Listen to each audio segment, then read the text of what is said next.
اهلا بيكم في حكايه بلد، برنامج بنلف فيه كل بلد، بنسمع الحكايات من اهلها وبنتعرف على تفاصيل البلد وتراثها وعاداتها. والنهارده احنا في العاصمه عمان.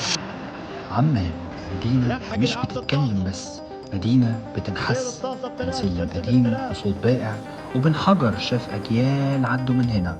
فضلت عمان محافظة على روحها. تسلم والله، تسلم والله، تسلم يا ابن بلدي. تسلم يا ابن بلدي. لا والله ما شفتش حقك عليا. تسلم ماشي. طب ابعت لي اي رساله دلوقتي قول لي انا شيخ مؤيد. خلاص ببعت لي خلاص دلوقتي ماشي. لا هتنوري بلدك الثانيه. كنت بتنزلي فين في مصر؟ حسب وين تعرفي مصر اكتر مني. ما شاء الله. الاردن شعب جميل جدا، وطبعا باين من الورده اللي في ايدي. والله شعب طيب، والله شعب طيب وغلبان. يعني عايز اقول لك من شويه انت شفت الراجل اللي شبهك بتصور، فجاي بيقول لك انت شو عم تعمل؟ فقال له بنصور للاردن وكده. قال لي يا عم اردن ايه وبتاع ايه؟ مصر والاردن واحد، احنا محتاجين تصوير. شعب طيب. في الفيديو ده كمان هنشوفوا حصل لي ايه في مباراة الأردن والسعودية. عمان اتقلبت. طبعا دلوقتي احنا في حبيبه، اشهر مكان بيعمل كنافه مش بس في عمان، يمكن في بلاد الشام كلها. زي ما انتم شايفين الطابور، بس يعني زحمه جدا ومشهور بالعالم، في العالم كله زي ما الحاج بيقول اهو. انا شخصيا دقتها خطيره يا جماعه، خطيره. أيوة. عندك فكره المسجد ده اصله ايه؟ او انا من فلسطين، ما عندي فكره من المنطقه. انا من نابلس والله، جاي زياره هون وبكره مروح على نابلس. انت رايح فلسطين؟ طب بالله عليك تدعي لنا هناك. الله يخليك يا رب. هنجرب في الفيديو ده كمان أسرع عربية من BYD موجودة في كل الأردن. مش بس هنجربها، هنركبها ونكسر أسرع تسارع ليها. خليكم لآخر الفيديو.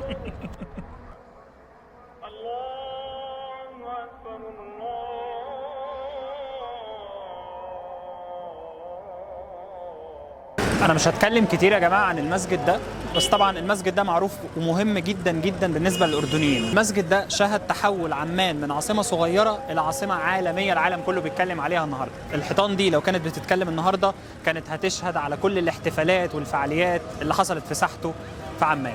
المسجد ده مهم جدا بالنسبة للأردنيين على فكرة. ومؤدب وخلوق وبحب يعيش وصريف.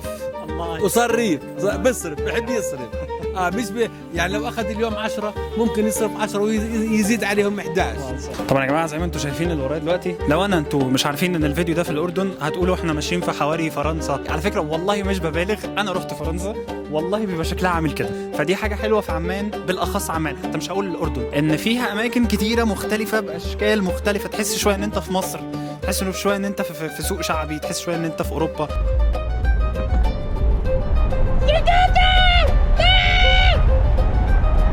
تعمل لين اسيست، فانت بتصير الستيرنج جاس بتصير تروح لحالها على المسرح عشان تضل ستريت. فهمت علي؟ فهمت. بتقفل. ايوه لين اسيست بتقفله.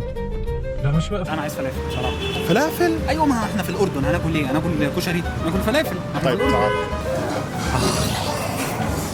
فين الفلافل؟ لا الفلافل ايه؟ طبعا مش هنبين ان احنا متفقين، انما كل ده احنا متفقين عليه. تسلم ايدك، تسلم ايدك. اقدم خبز في التاريخ. أقدم خبز بالتاريخ. بتهزر؟ وتقول يعني هيك بيقولوا إنه هي قبل 14,000 سنة. بعرف رقم كبير بس ما كانش فيه، كان سيدنا ادم كان بياكل خبز هنا. ما شاء الله. طبعا بتعرف الأردن فيها كتير. ما اعرفش الاردن. طب أنا حرف الأردن. أول شيء يحيي الشعب المصري، الله يسعدك، والشباب الطيبة المصريين اللي أنت منهم. الورد هذا ضيافة مني إلك للشعب المصري جميعا، ودائما يا رب يحبب العرب إيديهم يا رب بإيدين واحد. وأنا الشعب المصري بحبه، والله أنا بحبه. يا رب الله ضحك عليك. الله يسعدك يا رب. وبصراحة مش الورد، أنت كل الورد إلك، وأنا أخوك. والله يديم الأمن والأمان علينا وعليكم، ويا رب يفرج علينا كل ليلة. ورحمة الله وبركاته. نحن الآن في عمان، درجة الحرارة 75 درجة مئوية، الوضع كارثي. بعد إذن حضرتك. الله يسعدك. تسلم.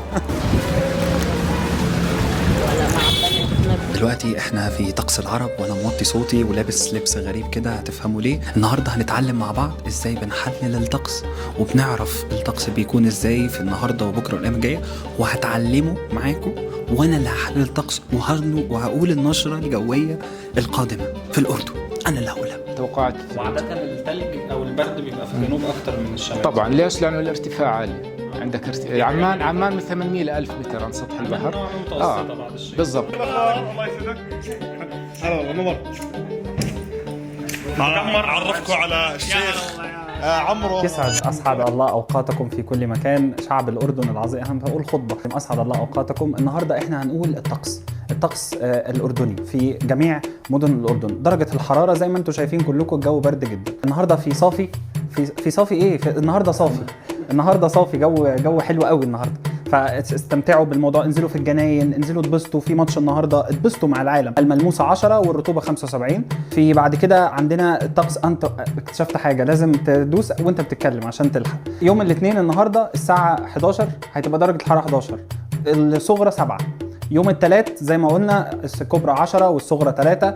يوم الاربع في علم الغيب، لما نوصل الاربع ان شاء الله نبقى نشوف مع بعض. اللي قدام حضراتكم ده الساعه 3 اخضر. دي حاجه عندنا احنا في العلم، احنا يعني اشطر منكم في النقطه دي، معناها ان الجو حلو. انما هنا بقى مثلا شوفوا ازرق، هنا يبدا الجو يبقى فيه مطر. الاماكن دي الازرق ده معناه فيه مطر. دي احنا اكتر منكم خبره في الحاجات دي. ازرق جامد مطر قوي. هنا غرقنا خلاص، هنا كل الدنيا كلها غرقت. بعد كده بقى هنقول المدن مع بعض. لا لسه مدن مع بعض. نيجي هنا بقى، لازم نيجي هنا. اربد وعجلون وجرش والمفرق الكبرى والصغرى. مش هنقعد بقى نقول لكم بقى خلاص، انتوا عرفتوا، انتوا بقيتوا اشطر مننا في النقط دي. دي السلط والزرقاء قريبه مني، ابعد على الزرقاء شويه. وعمان والبحر الميت ومأدبه. خلاص انتوا عرفتوا الكبرى والصغرى. خلاص مش كل يوم بقى نقول نفس الكلام، انتوا حفظتوا ماشي. خلقنا بقى ضيق والله. انتوا معايا ولا نمتوا؟ ركزوا صحصحوا معايا. واخيرا الازرق والرويشد والصفاوي وبساط صويلح برضو في معاه عمان، انتوا عارفينها يعني. بص يا حاج صويلح. واخر حاجه معانا النهارده هي انا. شكرا ليكم، واتمنى ان شاء الله ان انا اشوفكم تاني. بقابلوني. السلام عليكم.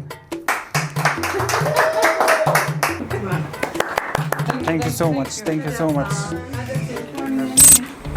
ازيكم؟ طبعا انتوا مستغربين انا متلس. انا عمرو والله مش واحد تاني، ربنا يستر.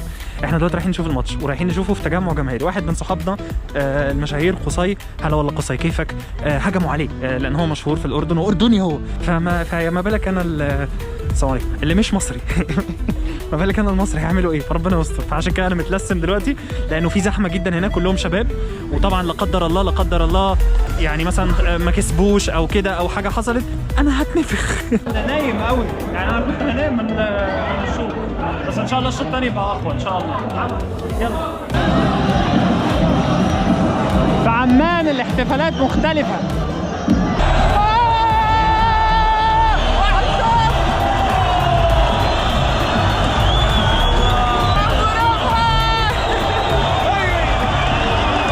من حسن حظي ان المنتخب الاردني كان كسب في اليوم ده، وحتى لو كانوا خسروا فالاردن دايما بتفرح، وبالاخص عمان مدينه مش بتنام، دايما بيفرحوا ودايما عندهم احتفالات.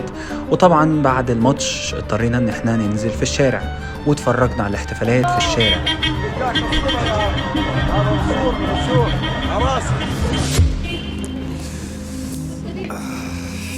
ازيك؟ عامل ايه؟ ايه الاخبار؟ اسمك كريم. اقعد يا باشا اقعد. عامل ايه؟ الحمد لله. تعال قرب مني. بص يا سيدي، انا جيت عمان النهارده، نزلنا في وسط البلد وقعدنا نتمشى في وسط البلد. بصراحه كانت تمشيه ولا احلى. الفكره ان انا ما عرفتش ان انا اتكلم او ما عرفتش ان انا اعمل اي حاجه. كل ما اتكلم الناس تيجي تقف، الناس تيجي تديني هديه. الاردنيين كرمه جدا على فكره. انت عارف المعلومه دي؟ في واحده جت ادتني هديه انا ما اعرفهاش وما اعرفش مين البنت دي، بس ادتني حاجات كتيره. فانتوا كرمه. عارف المعلومه دي؟ سالنا الناس شويه اسئله، قعدنا نسال الناس حاجات وبتاع، وكل الناس بتحب مصر. امال مين اللي بيكره مصر؟ دائما الشعب الفلسطيني علاقه قويه مع الدول العربيه، يعني دائما احنا، بس مصر لهم نكهه خاصه يا اخي. بعطوا للبلد هاي جمال يا اخي، بكف الوجه طيب وبضحك. احنا هيك شوي شعب هيك كشر شوي في نكهه، لكن انتوا دائما تضحكوا. هذا سر محبتكم الناس وخفيفين دم. برنامجنا ده بيتكلم على حكايه بلد. عارف يعني؟ يعني حكايه البلد دي ايه؟ تحب الاردن؟ تكره الأردن؟ لا. تكره الأردن؟ لا. تحب الملك؟ بتكره صحابك؟ لا بحبهم. تكره المدرسة؟ بحبها. بتحب المدرسة؟ بحبها. تحب أبوك؟ بحبه كتير. تحبني؟ بحبك. هات بوسة. عايزك تقول للناس شكرا لي، اشكر الناس، علشان من لا يشكر الناس انا بقول اي حاجه. عندك المعلومه دي؟ عندك؟ حطوا لايك ومتابعة واللي بدكم اياه. شكرا ليكم واشوفكم ان شاء الله الحلقه اللي جايه. عايزه في انهي حته في الاردن الحلقه الجايه؟ في الجنوب في الجنوب في الجنوب. السلام عليكم.